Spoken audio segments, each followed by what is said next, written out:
आंदोलन करने उतरते हैं तो ममता बनर्जी एक बटन दबाता है। वो बटन किनको दबाता है?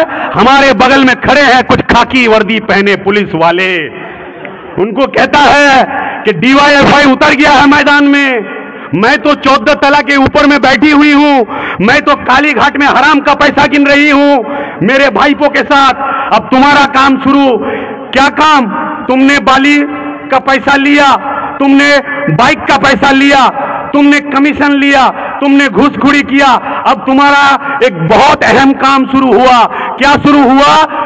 कि डीवाईएफआई नवान्न अभियान में आया है, डीवाईएफआई उत्तर कन्या अभियान में आया है, डीवाईएफआई इस्लामपुर एसपी ऑफिस अभियान में आया है, डीवाईएफआई डीएम ऑफिस अभियान में आया है।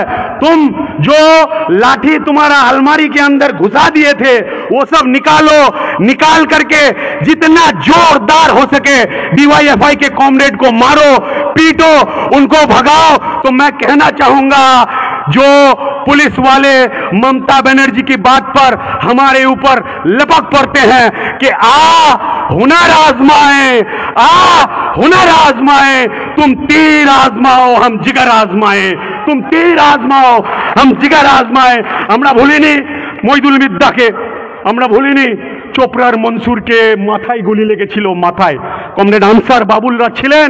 যখন ফোন করলাম বলছে মনসুরের গুলিটা একদম মাথায় লেগেছে। কে মেরেছিল গুলি? ওই হামিদুল গুন্ডা, ওই হামিদুল কার লোক, ওই মমতার লোক। মনসুর এক বছর পঞ্চায়েতের 1.5 বছরও হয়নি মনসুর খুন হলো। এরা চায় যে খুন করে মইদুল, সুদীপ্ত, বিদ্যুৎ, এরা চায় সৈফুদ্দিনকে খুন করে আমাদের এই আন্দোলনকে দমিয়ে দিবে।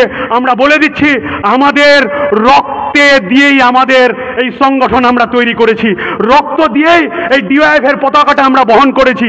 যারা বলে যে মনসুরকে মেরে বা মনসুরের মতো কমরেডদের মেরে আমাদের শেষ করে দিবে, তাদের উদ্দেশ্যে একটা शेर, उनके लिए एक शेर बोल करके अपनी बात खत्म करूंगा कि तुम पेट पे लात तो मार चुके, अब और कितने पांव पसारोगे? तुम पेट पे लात तो मार चुके। कॉमरेड मंसूर, कॉमरेड मोइदुल को दिमाग में रखिए, कॉमरेड सुदीप्त, कॉमरेड अनीस खान को दिमाग में रखिए कि तुम पेट पे लात तो मार चुके, अब और कितने पांव पसारोगे? तुम रोटी कपड़ा क्या दोगे? तुम कफन तक उतारोगे? तुम रोटी कपड़ा क्या दोगे? तुम कफन तक उतारोगे? ये बाजी शहीदों की बाजी है, ये बाजी शहीदों की बाजी है, ये बाजी तुम ही हारोगे। हर घर से मंसूर निकलेगा, तुम कितने मंसूर मारोगे? तुम कितने मंसूर मारोगे? প্রতিটা ঘর থেকে মনসুর, মইদুল, আনিস খান, সুদীপ্ত, বিদ্যুৎ জন্ম নিয়ে এই মোদি মমতা এই নৈরাজ্যের বিরুদ্ধে লড়াই সংগ্রাম এগিয়ে নিয়ে যাবে। এই কথা বলে আপনাদের আবার সবাইকে সংগ্রামী অভিনন্দন, লাল সালাম দিয়ে আমি আমার কথা শেষ করছি। ইনকিলাব জিন্দাবাদ, ডিওয়াইএফআই জিন্দাবাদ, বিপ্লব দীর্ঘজীবী হোক।